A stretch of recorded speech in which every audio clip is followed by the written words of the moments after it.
Waktu itu Abah bertanya, Mas Fajar pekerjaannya apa, intinya kayak gitu. Saya jawab, saya dagang berambang Pak. Ya, bawang, Pak ya. Ya, bawang merah.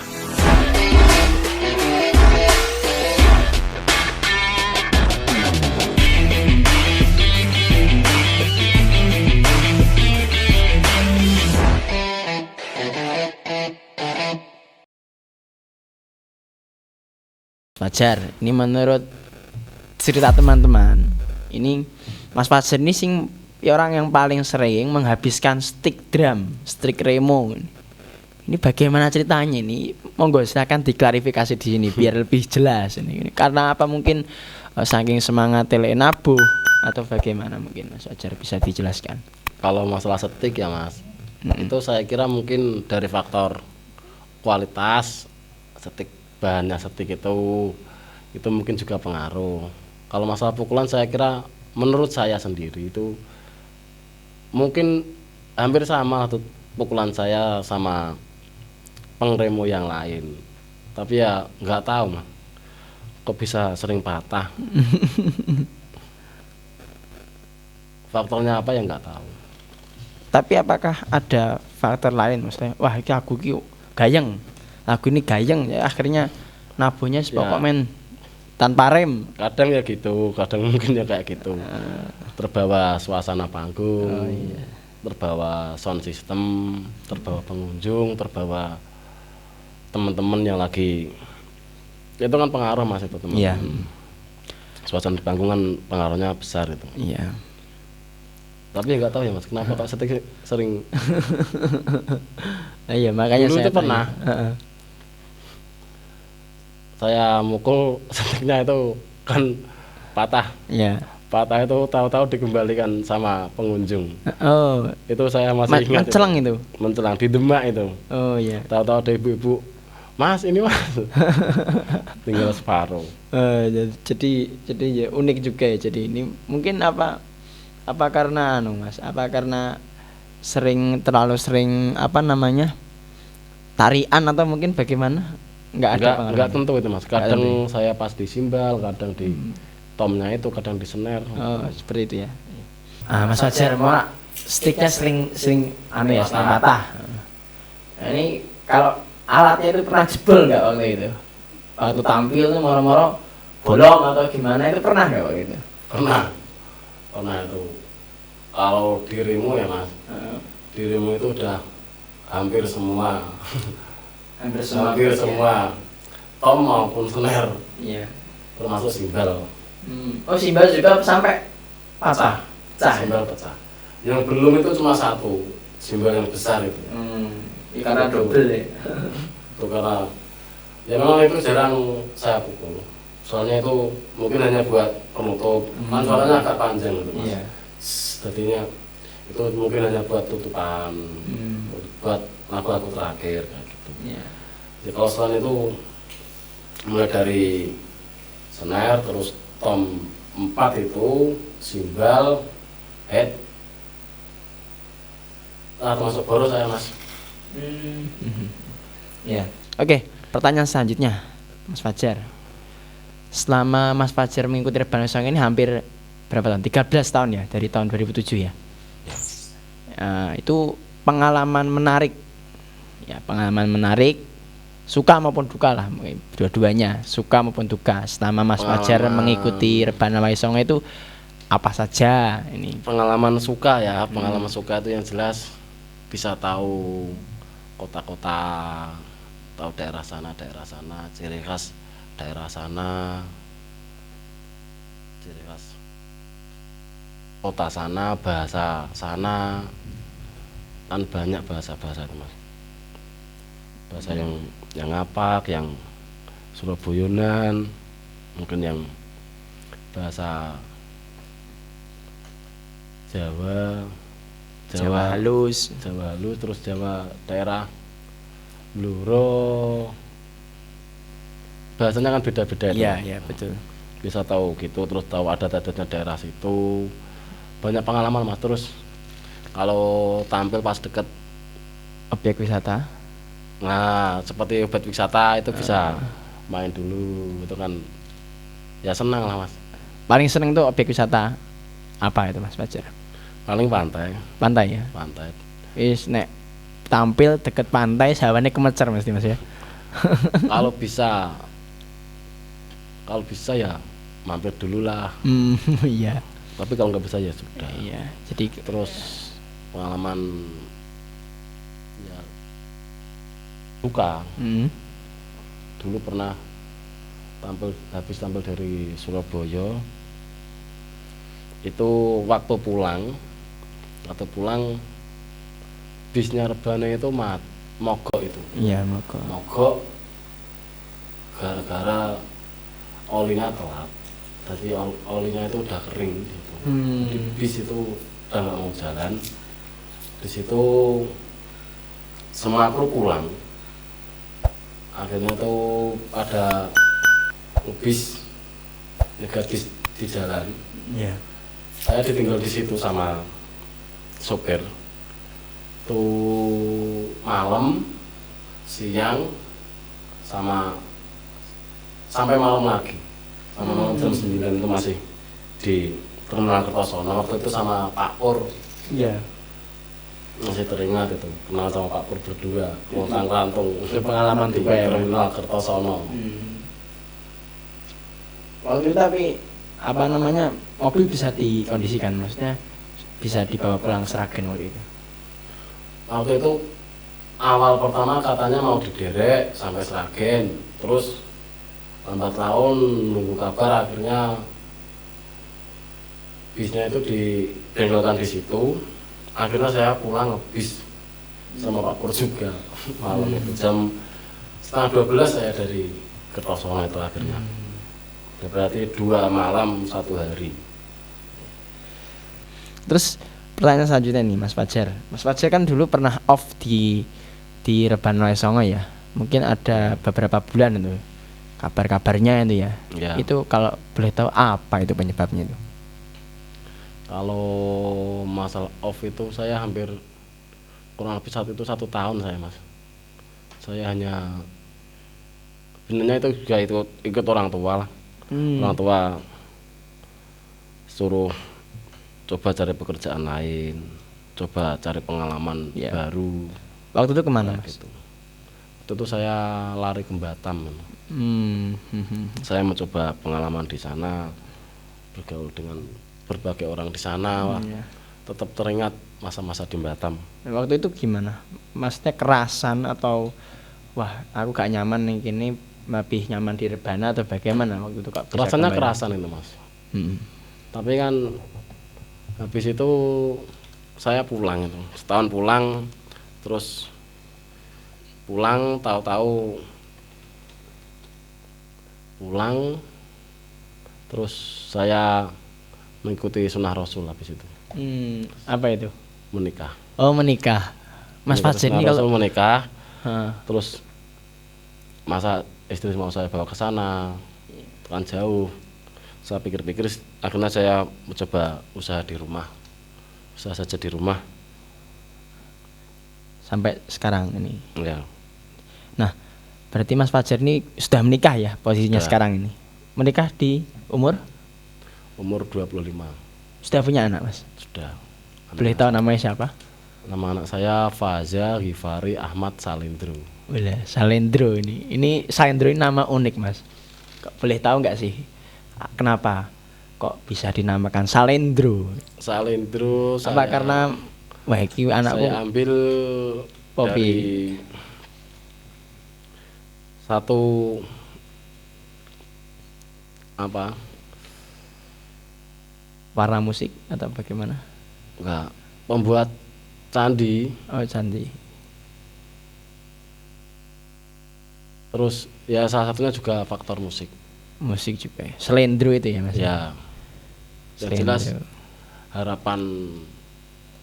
harapannya itu musik Salendro kan masuk enak mas. Iya.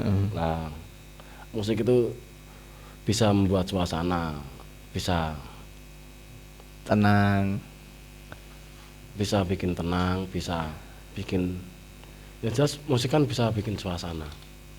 Ya harapannya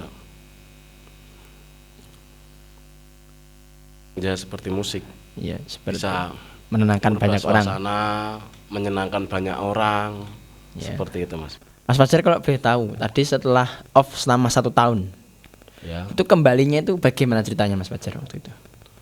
kembali masuk Rebana Ya, lagi. masuk Rebana lagi. Itu setelah saya pergi ke Batam setahun, saya pulang itu pas Lebaran Idul Fitri, saya pulang kampung mudik. Saya apa waktu itu halal bihalal ke dalam sama Abah, Ya. tuh ketemu Abah ditawarin, Fajar ikut Rebana lagi. Itu saya masih mikir, saya masih ingin di luar, waktu itu masih belum ada keinginan masuk pas itu. Terus setelah itu jangka waktu 2 bulan saya persiapan Sunnah Rasul tadi, saya kesini memberitahu Abah, alhamdulillah saya mau mengikuti Sunnah Rasul, mau menikah, apa itu. Terus Abah masih tanya masalah yang sama. Yo, Lana nanti ikut Rebana masih seperti itu. Saya masih bimbang waktu itu, belum apa ya, belum bisa mantap. langsung, ya belum mantep lah waktu itu. Lah itu seminggu setelah saya nikah, ditelepon Mas Karomah, bos, sesok timbali Abah ning dalem. Posisi saya masih di rumah mertua itu. Malamnya saya diskusi sama istri, Beb, ki aku timbali Abah, ketone arep dikon melu Rebana. Intinya Pelingku ketone kon melu Rebana neh. intinya kalau bahasa Indonesianya itu Mas Fajar intinya mau diajak masuk Rebana lagi seperti Ya itu. kemungkinan saya pikirnya ke situ. Terus istri saya bilang, kok saged pikiran ngoten. Habis seperti itu. Soalnya saya bilang, aku wingi rono halal bihalal tawani, terus wingi pamit nikah ya tawani. Lah iki mungkin lho ki. Lah nek pamane wingko tenan, Ya. kowe piye? Intinya itu percakapan intinya apa namanya taren ya, apa namanya menawarkan kepada sang istri. Ya. Nah, waktu itu jawaban istri bagaimana? Jawaban istri ya itu tetap Terserah lah. kanton sampean Mas. Ya, Intinya terserah ya. Ya. Kalau aku ya jelas kalau dia begitu kan otomatis dia sudah aman kalau Ya, saya ikut ya. Rebana. Dia bilangnya, "Nggih, kanton sampean Mas. Penting sampean iso bagi waktu." Berarti waktu itu istri mengizinkan, akhirnya juga memberi tanda hijau buat Mas Fajar Ya. sendiri, akhirnya kembali masuk di Rebana Ternyata Rasul. benar. Itu jam, kalau nggak salah sampai pondok itu jam 10-an. Jam 10 pagi itu saya masuk ke dalam. Assalamualaikum. Ngomong sama Abah itu. Tapi keadaan yang kedua ini nggak seperti yang pertama. Yang pertama kan penuh sama kru Rebana. Iya. Tapi yang kedua ini hanya berdua sama Abah. Iya. Waktu itu Abah bertanya, Mas Fajar pekerjaannya apa, intinya kayak gitu. Saya jawab, saya dagang berambang Pak. Iya, bawang, Pak ya. Ya bawang merah. Iya. Lah dagang di mana? Saya dagang di pasar-pasar Pak. Terus ya alhamdulillah kalau nggak nganggur. Abah responnya seperti itu. Terus Abah langsung buka pertanyaan to the point-nya, intinya ya tetap masuk Rebana itu. Banyak itu percakapan waktu itu sama Abah. Akhirnya langsung saya jawab, lah intinya saya bisa masuk kapan Bah? Ya tergantung Fajar bisanya kapan. Ya bulan depan bisa Bah, langsung saya jawab gitu. Jadi habis nikah saya nikah itu tanggal 14. Iya. 14 terus mungkin saya sini sekitar tanggal 22 atau 23 itu nunggu paling sekitar 1 minggu saya sudah masuk rebana lagi, sudah bisa masuk jadwal. Berarti selain ikut rebana Wae Songo, Mas Fajar ini punya usaha sampingan yaitu jualan bawang merah ya, Ya, pasar-pasar. mungkin para pemirsa yang ingin pesan bawang bisa di Mas Fajar mungkin ya. Ya bisa. Oke, pertanyaan selanjutnya Mas Fajar. Ini menurut penglihatan teman-teman itu ada lagu yang paling kelihatannya paling semangat kalau lagu ini dibawakan dan yang remo Mas Fajar ini lagu Ayo Ngibadah. Nih. Boleh dong bagi cerita ini apa ini ada apa dengan lagu Ayo Ngibadah? Lagu Ayo Ngibadah itu sebenarnya itu baru-baru aja Mas suka lagu Ayo Ngibadah. Soalnya kan dulu itu sebenarnya itu udah lagu lama tapi jarang ditampil. Nah, tahu-tahu sering buat tampil kan baru sekarang yang termasuk sering lah. Ya, Dulu kan jarang lagu itu tampilkan. ditampilkan. Itu ada satu momen kru rebana yang vokal itu Pak Ulin dulu itu sempat gak mau vokal lagi, maunya cuma MC. Itu kan tanda tanya kenapa. Iya. Terus pas keadaan di MC tampil di Magelang, saya request lagu Ayo Ngibadah Mbah. Saya manggilnya itu Mbah, Iya. Mbah Ulin. Ayo Ngibadah Mbah. Tahu-tahu dia lagu selajengipun Ayo Ngibadah. Nah, dia bobo anak ya, mulai itu suka lagu Ngibadah gara-gara malah Mbah Ulin itu. Iya, pertama kali yang dibawakan di Boyolali Ya. ya waktu itu. Kembalinya mental Mbah Ulin setelah apa ya, Setelah masa-masa agak kendu. iya. Oke, pertanyaan selanjutnya Mas Fajar. Ini masih banyak ya pertanyaan ini. Selanjutnya vokal putri yang paling disenangi lah. Vokal putri idola ini. Menurut Mas Fajar ini siapa ini? Vokal putri idola. Ya. Vokal putri idola yang jelas idola sekali. Kalau dari karakter vokal, terus pengambilan tempo, nada yang paling saya suka itu almarhum Mbak Miftah, Mbak Miftah Hujana. Iya. Itu suaranya seperti masih terngiang, cengkoknya itu sulit lah Mas cengkok Mas. Iya. Cengkoknya itu Ciri khas ya. ya ciri khasnya itu masuk sekali. Kuat. Kebetulan beliau sudah tidak ada. Suaranya ya kuat, powernya, terus bowo ya enak, cengkoknya pas. Kalau buat rebana Wae Songo saya pas. Cengkok-cengkoknya saya suka. Ya, berarti Terus dulu waktu saya masih, ya saya sudah remo itu. Saya pegang remo waktu itu tampil di Purwodadi. Itu pernah Abah duet sama Mbak Miftah di tengah-tengah ceramah seperti biasa. ya. Itu pertama kali kesan saya suara Mbak Miftah pas di situ. Suaranya itu nancep Mas. Ya.